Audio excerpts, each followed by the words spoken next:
अभी हम लोग स्टार्ट करते हैं अपना लेक्चर नंबर 2। बेसिकली हमने जो लेक्चर नंबर 1 पढ़ा था, अगेन मैं आपसे कह रही हूँ कि जो भी लेक्चर मैं आपको स्टार्ट करवाऊँ, उससे पहले आपने अपने प्रीवियस लेक्चर को रिवाइज ज़रूर करना है कि हमने अपने प्रीवियस लेक्चर में क्या पढ़ा था, ठीक है। ओके, अब बात ये है कि हमने जो फर्स्ट चैप्टर हमने पढ़ा था फाइनेंशियल मैनेजमेंट का, उसमें बेसिकली हमने डिस्कस किया था the role of financial management, ठीक है। इन डेप्थ हमने इसको स्टडी किया था। इसमें हमने पढ़ा क्या था, हमने पढ़ा था कि इंट्रोडक्शन पढ़ा था मैनेजर के बारे में, मैनेजर क्या होता है।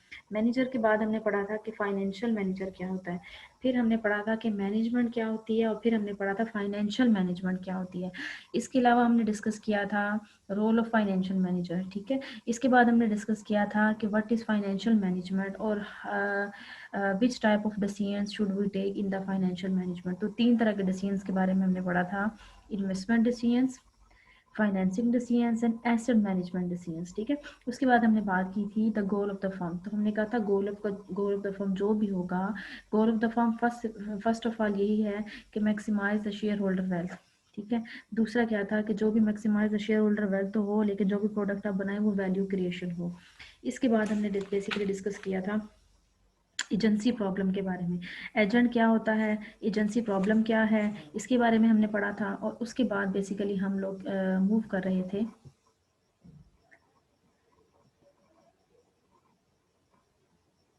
सॉरी मैं आपके साथ स्लाइड शो कर दूं, फिर मिस हो रही है। उसके बाद हम लोगों ने बेसिकली डिस्कस किया था कॉर्पोरेट सोशल रिस्पॉन्सिबिलिटी, CSR क्या होता है, ठीक है। CSR क्या होता है, उसके अलावा डिस्कस किया था स्टेक होल्डर क्या है, सस्टेनेबिलिटी क्या होती है। और एंड में मैंने आपको जो असाइनमेंट दी थी क्लास में पढ़ने के लिए, वो थी मैनेजिंग एंड एक्वायरिंग एसेट्स था, फाइनेंसिंग एसेट्स था, मिक्स बैग एसेट्स था। जो फर्स्ट लेक्चर हमने कंप्लीट किया है, बेसिकली अब किसी भी टाइम पे फर्स्ट लेक्चर या सेकंड लेक्चर का मिक्स क्विज मैं आपको दूंगी, फॉरवर्ड करूंगी सबको, वो आप सारे फिलअप करके मुझे फॉरवर्ड करेंगे, ठीक है। सो आपका टारगेट क्या है वो मैं आपको बताऊंगी आफ्टर क्लास। अभी हम लोग स्टार्ट करते हैं अपना नेक्स्ट लेक्चर। तो जो नेक्स्ट लेक्चर हमारा बेसिकली है, जो नेक्स्ट चैप्टर हमने पढ़ना है, वो बेसिकली हमने पढ़ना है कि how many kinds of businesses, ठीक है। बिजनेस कितनी काइंड का होता है, बिजनेस है क्या। उसके बाद हम डील करेंगे कि how we can apply the tax rate in different businesses. सबसे पहले बिजनेस का पता होगा किस कैटेगरी का है, किस बिजनेस पे क्या रेट अप्लाई होता है, उस हिसाब से हम लोग फिर टैक्स के बारे में पढ़ेंगे, टैक्स की डीलिंग के बारे में पढ़ेंगे। फिर हम बताएंगे फाइनेंशियल इन्वायरमेंट के बारे में। फाइनेंशियल इन्वायरमेंट मीन्स कि जो फाइनेंशियल इन्वायरमेंट है वो शॉर्ट मार्केट है, लॉन्ग टर्म मार्केट्स हैं, कैपिटल मार्केट है, इन्वेस्टमेंट मीन्स टू से किस किस्म की मार्केट है और किस किस्म की डीलिंग हम लोग करेंगे, इसके बारे में बेसिकली इस चैप्टर में आज हम पढ़ेंगे। ओके, अब बिजनेस इन्वायरमेंट सबसे पहले हम लोग बात करें। जैसे आप पहले भी क्लासेस में पढ़ते आ रहे हैं, 4 काइंड ऑफ बिजनेस होती है, बिजनेस ऑर्गेनाइजेशन होती है, जो कि आप बिजनेस लॉ में भी पढ़ेंगे, अभी पढ़ भी रहे हैं, डेप्थ आप पढ़ेंगे उसमें, उसके बारे में। उसके बाद आप लोग पढ़ेंगे, आप लोगों ने अपने इंट्रोडक्शन टू बिजनेस में पढ़ा होगा BBA के फर्स्ट या सेकंड सेमेस्टर में। इसी तरह से आपने मुख्तलिफ किस्म के सब्जेक्ट्स ऑलरेडी पढ़े होंगे जिसमें फॉर्म ऑफ बिजनेस को डिस्कस किया होगा, ठीक है। यहाँ पे बेसिकली हम लोग क्या करेंगे, हम जो 4 फॉर्म ऑफ बिजनेसेस हैं इनको इन डेप्थ नहीं पढ़ेंगे, बट लॉजिकली और टेक्निकल वे से पढ़ेंगे, ताकि अगेन फ्यूचर जब हम लोग नेट प्रेजेंट वैल्यू, NPV और IRR के बारे में डिस्कस करें तो हमें इन चीज़ों का पता होना चाहिए। तो पहला जो पॉइंट है वो है सोल प्रोप्राइटरशिप, फिर है पार्टनरशिप, फिर है कॉर्पोरेशन, फिर है लिमिटेड लायबिलिटी कंपनीज। ये है क्या क्या, बारी बारी हम लोग डिस्कस करते हैं। पहला है सोल प्रोप्राइटरशिप। सोल प्रोप्राइटरशिप का जो वर्ड है वो निकला है सिंगल ऑनर से, ठीक है। अब business is form for which there is one owner, ठीक है, जिसपे एक ही ओनर होता है। This single owner has unlimited liability for all debt of the firm. अब एक चीज़ इसमें समझने वाली है कि जो थ्रू आउट द चैप्टर्स या थ्रू आउट द फाइनेंस आपको, या throughout the other subjects which you are study related to your businesses, ethics और बिजनेस रिसर्च आई थिंक आप पढ़ रहे हैं, उसमें भी आप पढ़ेंगे, ठीक है। उसमें क्या होता है, कुछ रूल्स एंड रेगुलेशंस होते हैं बिजनेस लॉ में, तो डेप्थ में है बेसिकली। तो एक होता है लिमिटेड लायबिलिटी, एक होता है अनलिमिटेड लायबिलिटी। लिमिटेड लायबिलिटी का मतलब होता है कि अप टू सम लिमिट, कि जितने आपके शेयर है उस लिमिट के अंदर जो है ना, आप अपनी फॉर एग्जांपल आपकी जो कंपनी है वो डिफॉल्टर हो जाती है, तो आपने फॉर एग्जांपल 50,000 से बिजनेस स्टार्ट किया है, सोल पार्टनरशिप है, और आपको लॉस हो जाता है 60,000 का, तो 10,000 आप कहाँ से देंगे, कि आप किसी से बोरो करेंगे, किसी रिश्तेदार से लेंगे, बैंक से लोन लेंगे, अपनी प्रॉपर्टी को सेल करेंगे, कुछ ना कुछ तो करेंगे ना आप, ठीक है। तो इट मीन्स आपकी अनलिमिटेड लायबिलिटी है, ठीक है, ये लिमिट्स में नहीं है। 50,000 तो 50,000 तक नहीं है, अगर 60 भी हो गया तो आपको पे करना पड़ना है। लिमिटेड का मतलब है कि आपने अगर 50,000 है तो 50,000 तक ही पे करना है, बाकी डिफॉल्टर में चला जाएगा नहीं। जबकि अनलिमिटेड में क्या होता है कि डिफॉल्टर में नहीं चाहता, आपको वो पे करना पड़ता है, ठीक है, अपने तमाम के तमाम डेट को पे करना पड़ता है। इस चीज़ की क्लैरिटी आपको होनी चाहिए कि लिमिटेड और अनलिमिटेड लायबिलिटी में क्या फ़र्क है। उसके बाद है oldest form of business organization, सबसे ओल्डेस्ट तरीन फॉर्म है सोल प्रोप्राइटरशिप जो है। बाकी जो बिजनेसेस हैं वो जो है वो इतने ओल्ड नहीं है, क्योंकि जैसे ही हमारे पुराने वक्तों की बात अगर हम लोग करें, अपने ओल्ड एज की बात करें, तो वहाँ पे पहले ये कंसेप्ट समझा जाता था कि सिंगल काम कर किया जाए ना, बिजनेस सिंगल स्टार्ट किया जाए। उसके बाद एक और पर्सपेक्टिव जिसको हम डिस्कस कर रहे हैं चैप्टर में, वो है इनकम टैक्स, ठीक है।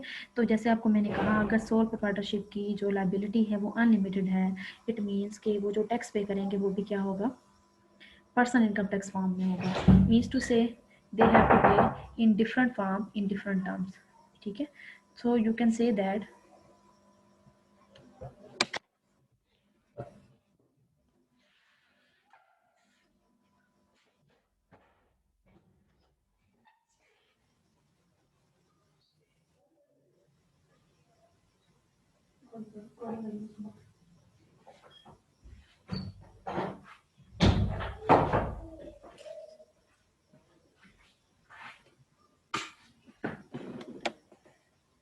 ओके। तो इसमें बेसिकली हम लोग, सॉरी फॉर डिस्टर्बेंस, इसमें हम लोग बेसिकली क्या करते हैं, हम लोग एक ही दफ़ा टैक्स को पे करते हैं, ठीक है। और जो उसकी इनकम होती है, जितनी भी उसको इनकम होती है, 30,000 20,000, वो हम डील करेंगे। नेक्स्ट हमारा जो लेक्चर होगा कि इतनी परसेंट इनकम होगी तो इतना इनकम टैक्स अप्लाई किया जाएगा, इतने परसेंट इनकम है तो इतना टैक्स अप्लाई किया जाएगा, उसके बारे में हम डिस्कस करेंगे। उसके बाद हम लोग बेसिकली डिस्कस करने यहाँ पे जा रहे हैं कि जो सोल प्रोप्राइटरशिप है, जो सिंगल बिजनेस हम लोग स्टार्ट करते हैं, उसके कुछ बेनिफिट्स हैं, कुछ ड्रॉबैक्स हैं, ठीक है।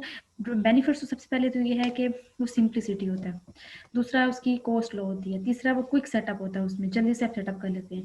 उसके अलावा single tax filing on individual form, एक ही दफ़ा आपको टैक्स पे करना पड़ता है, बार बार नहीं पे करना पड़ता। आपकी मंथली इनकम आई है 30,000, कुछ इनकम टैक्स डिपार्टमेंट ने कुछ रूल्स डिसाइडेड किए हैं कि if your income is 50,000 then you have to pay from this point this percentage of tax, if your income is that then you have to pay for that income tax. इस तरह के कुछ scenario हैं जो हमें क्या करनी पड़ती है, उसके अकॉर्डिंग टैक्स पे करना पड़ता है। इस तरह इसकी लायबिलिटी, जैसे मैंने आपको ऊपर बता दिया कि जो उसकी लायबिलिटी होती है वो क्या होती है, अनलिमिटेड होती है। उसके बाद मैंने कहा hard to raise additional capital, इनके लिए मुश्किल हो जाता है कैपिटल को रेस करना, ठीक है। क्यों मुश्किल हो जाता है, रीज़न इज़ दैट कि आप जो हैं, आप बेसिकली क्या करते हैं, आप सिंगल प्रोप्राइटरशिप होते हैं, बाज़ दफ़ा अपने रिलेटिव से ले रहे होते हैं, बाज़ दफ़ा आप बैंक से लोन ले रहे होते हैं, तो आपको मुश्किल पेश आती है, ठीक है। जो दो पार्टनर्स हों, तो एक पार्टनर्स रिलायबल अगर हो, लोग उनको जानते हों, तो उनके लिए आसानी हो जाती है। और एक जो होते हैं जिनको, जो रिलायबल नहीं होते, फॉर एग्जांपल एक पर्सन मैं जाती हूँ, तो जिनको तो जो मेरे जानने वाले हों कि मुझे दे देंगे, फॉर एग्जांपल बैंक से लेंगे तो बैंक मुझसे कोई सिक्योरिटी मांगेगा, कोई अथेंटिक रिसोर्स मांगेगा, कोई रेफरेंस मांगेगा, ठीक है। तो इसमें ये पैसे अरेंज करना मुश्किल होता है। इसी तरह से same as it is ownership transfer करना मुश्किल होता है, कितना सासन जाता है, कितने सेल किए, क्या क्राइटेरिया है। पार्टनरशिप में जो होता है ना, जब दो बंदे कारोबार कर रहे होते हैं, उनको पता होता है कि मेरे कितने जो है वो पैसे हैं, मैंने कितने इस बिजनेस में फाइनेंस इन्वेस्ट किया हुआ है, and the same as it is the other persons. So इनको पता होता है, तो वो सिंपली टू से, जब कोई एक बंदा डिसॉल्व होने लगता है तो उसको पता होता है कि मेरी इतनी इनकम थी, मुझे इतनी इन्वेस्टमेंट हुआ। जबकि जब अकेला बंदा कर रहा होता है वो ढीला पड़ जाता है, वो ऐसे ही होता है कि ठीक है अपने ही है ना, आ रहे हैं बस, ठीक है। तो इस तरह की क्राइटेरिया होता है। तो वो इसमें जब ऑनरशिप ट्रांसफर करने लगता है तो उनको अपने कंप्लीट असासा या प्रॉपर्टीज़ का आइडिया नहीं होता, डिफिकल्टीज में इशू होते हैं उनको, ठीक है। नेक्स्ट हम लोग बात करते हैं बिजनेस इन्वायरमेंट की। बिजनेस इन्वायरमेंट में क्या होता है, नेक्स्ट हमारे पास जो फॉर्म ऑफ है बिजनेस, वो है पार्टनरशिप। पार्टनरशिप का वर्ड जो है वो टू और मोर इंडिविजुअल से निकला है। मीन्स टू से कि जब दो या दो से ज़्यादा बंदे मिलकर कारोबार करते हैं तो उसे हम कहते हैं पार्टनरशिप। इसको सबसे बड़ा ड्रॉबैक क्या है, जो कि सोल पार्टनरशिप का नहीं है। सबसे बड़ा ड्रॉबैक ये है कि for example Haseeb and Hashim ने कारोबार स्टार्ट किया, ठीक है, थर्ड पार्टनर भी है। अब रैंडमली हाशिम को कोई डिफ़िकल्टीज पेश आती है तो हाशिम कहता है मैं अपना जो मनी है, जो जो है इन्वेस्टमेंट, वो विड्रॉ करता हूँ। वो ऐसा नहीं कर सकता। अगर वो ऐसा करेगा ना तो एक कॉन्ट्रैक्ट है, उसके अकॉर्डिंग उसको वो कॉन्ट्रैक्ट को बीच कर रहा है। It means they have to breach the contract and the partnership between the 2 or 3 persons have breach। तो हम कह सकते हैं इस तरह की जो पार्टनरशिप होगी वो क्या हो जाएगी, खत्म हो जाएगी। ओके उसके बाद इनकम टैक्स की अगर हम बात करें तो पार्टनरशिप जो बिजनेस इनकम में होती है ना, 2 तरह की काउंट की जाती है। Is accumulated for each of partner personal income tax. For example जब इनकम आती है, इनकम के बाद पर्सन्स को दे दी जाती है, फिर पर्सन्स पे डिपेंड करता है, पर्सन की इनकम पे डिपेंड करता है कि how much the tax he will paid, they will paid. ठीक है उसके बाद है टाइप्स ऑफ पार्टनरशिप। पार्टनरशिप 2 तरह की होती है, एक जनरल पार्टनरशिप, एक लिमिटेड पार्टनरशिप। जनरल का मीन्स टू से कि जैसे आपको मैंने कहा कि तो पार्टनर्स होते हैं कंपनी के, जैसे सोल प्रोप्राइटरशिप में होते हैं। ठीक है they have to invest money and they are liable for all profits and losses of the businesses. But कुछ इस तरह के होते हैं हमारे पार्टनरशिप में कि जिनकी लायबिलिटी लिमिटेड होती है। When they were going to investment in their company, they wanted to say that I want to prefer कि only I have the part of the profit of the businesses, I am not liable for the loss of that specific businesses। means to say कि वो decide कर लेते हैं कि हम investor हैं, invest कर रहे हैं, लेकिन we are only responsible for the profit of the organization. अगर लॉस होगा तो यू आर रिस्पॉन्सिबल। जो तो जनरल पार्टनर होते हैं उनकी लायबिलिटी अनलिमिटेड होती है। अगर लॉस होता है तो उनकी पर्सनल प्रॉपर्टी को, ओब्लिगेशंस को सब कुछ सेल करके उन्होंने उसको पे करना होता है डेट को। लेकिन लिमिटेड पार्टनरशिप में क्या होता है, ये लाइबल नहीं होते, इनकी मर्जी होती है, ये अपना इनकम ले और साइड पे हो जाए।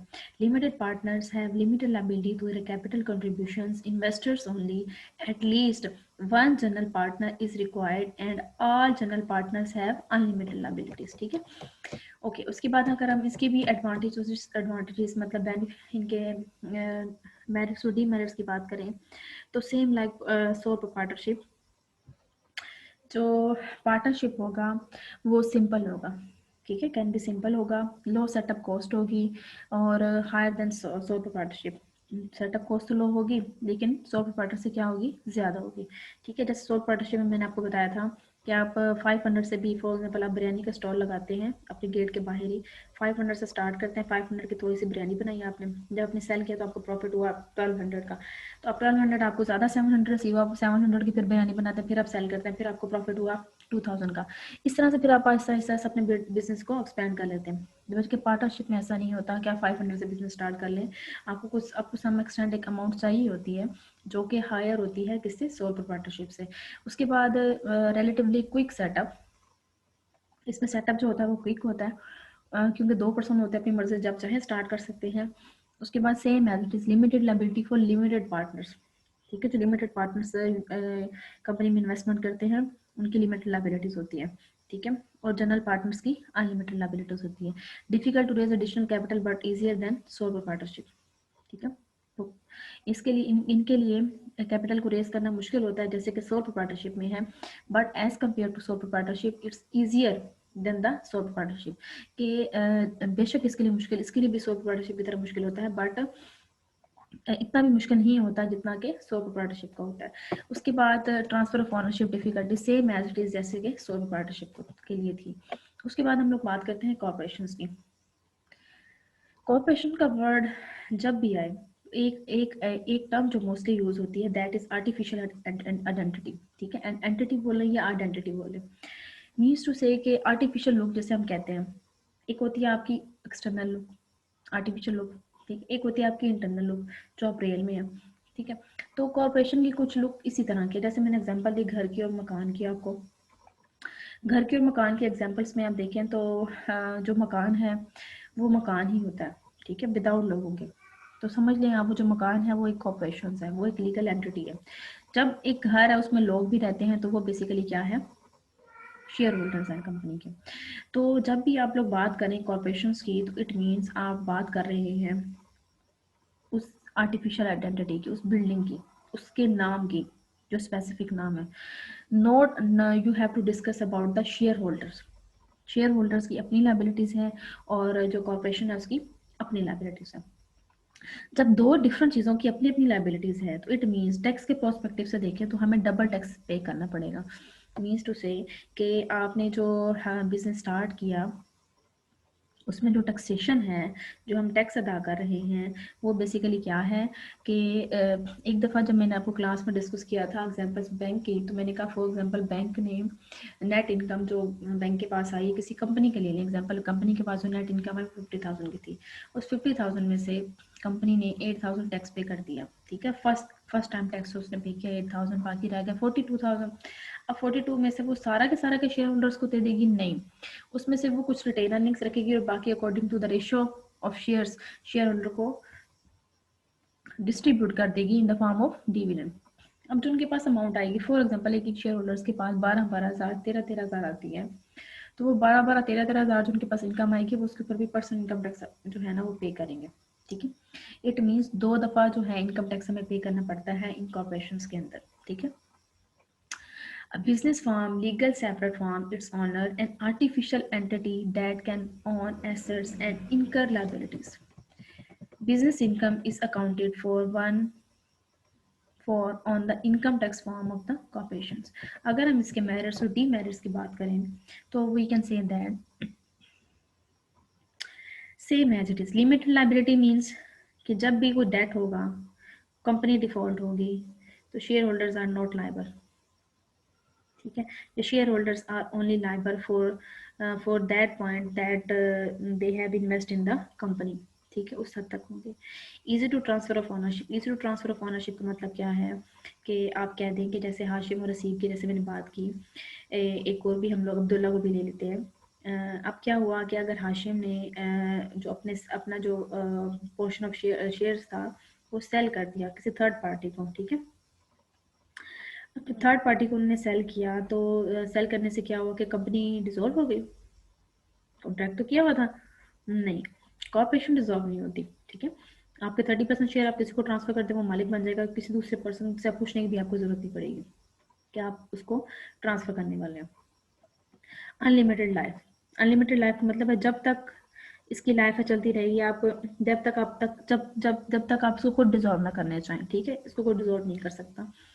Easy to raise large quantities of capital, आसानी से आप जब भी आपको जरूरत होगी बोनस शेयर आप इशू कर देंगे, आप शेयर को इशू कर देंगे और आप कैपिटल को कलेक्ट कर लेंगे। ड्रॉबैक क्या है? सबसे पहला डबल टैक्सेशन, जिसके बारे में मैंने अभी आपको डिटेल में एग्जांपल बताई। उसके बाद मोर डिफिकल्टीज टू एस्टैब्लिश, इसको एस्टैब्लिश करने में बहुत मुश्किल पेश आती है। More expensive to set up and maintain, ठीक है, मुश्किल इसको पेश आती है इसको सेटअप करने में, क्योंकि कैपिटल चाहिए होता है हैवी अमाउंट में, पीछे प्लानिंग की जरूरत होती है, बजटिंग की जरूरत होती है, जो मुख्तलिफ किस्म के कंसेप्ट हम पढ़ेंगे आगे, तो इसकी एस्टैब्लिशमेंट में इशू आता है। उसके बाद जो फोर्थ फॉर्म ऑफ बिजनेस हमने डिस्कस की थी basically that is limited liabilities companies. ठीक है, लिमिटेड लाइबिलिटीज कंपनीज का मतलब है ऐसी कंपनीज जिनकी जो लाइबिलिटी है वो लिमिटेड होती है up to their investments that they have invested in the form of share in the business.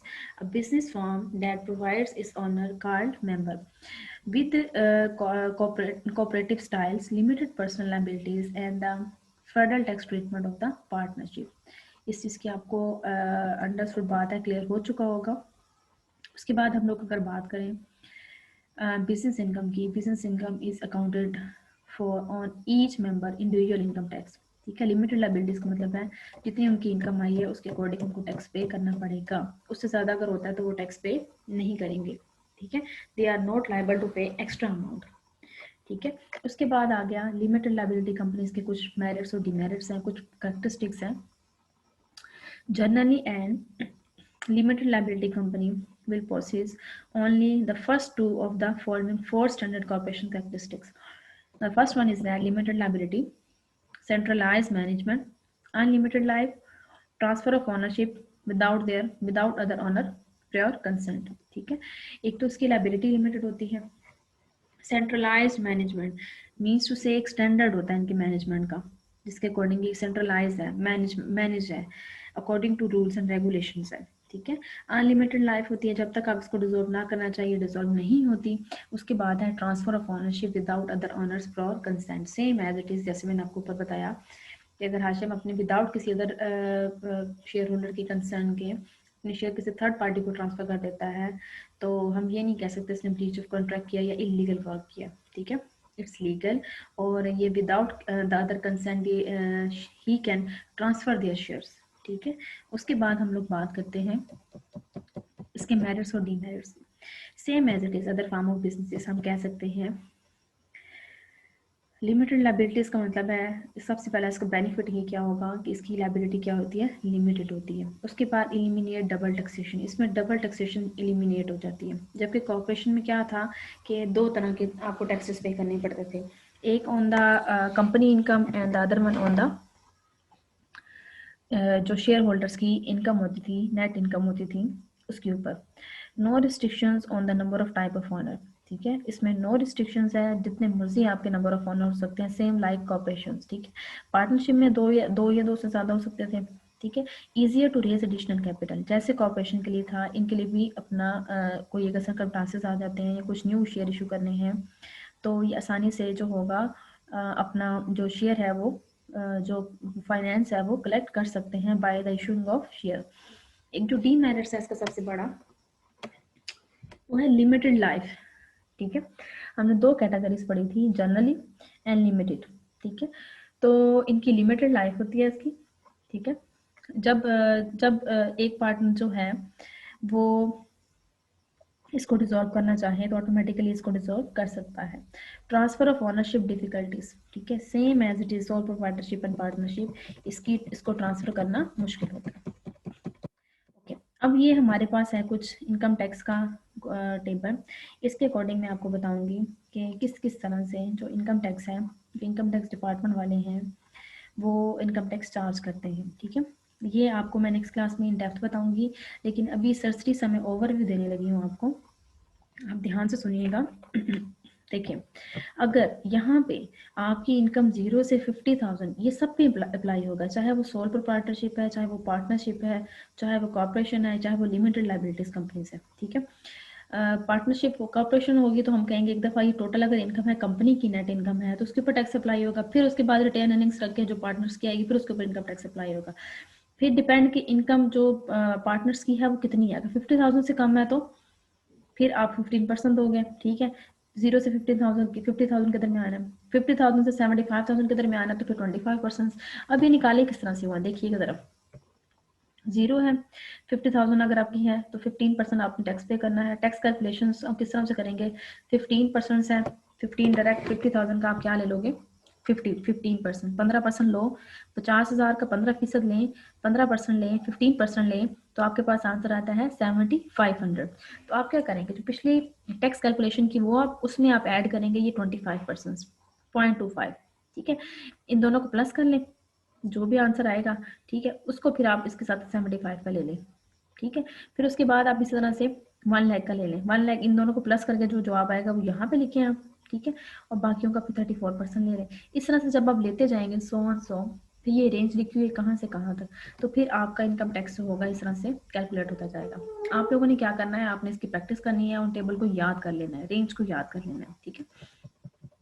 एक एग्जाम्पल है, इनकम टैक्स एग्जाम्पल है, Lisa Miller of Basket Wonder WB is calculating the income tax liability, marginal tax rate and average tax rate। एक numerical है, देखिएगा, calculate करना है आपने marginal tax rate और एवरेज टैक्स रेट, ठीक है।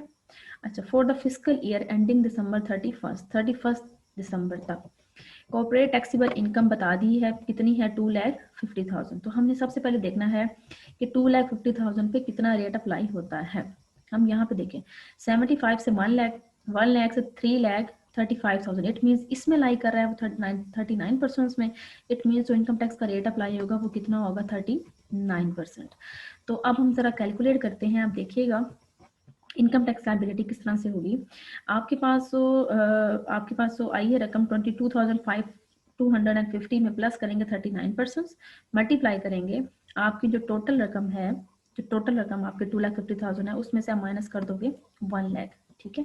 ये 1 लाख कैसे माइनस किया आपने, यहाँ पे ऊपर आ जाए दोबारा से, आपके पास ये देखें, ये जो टोटल इनकम आपकी जो आई है, जो भी टोटल आपकी इनकम होगी, ठीक है, यहाँ पे 2,50,000 है ना।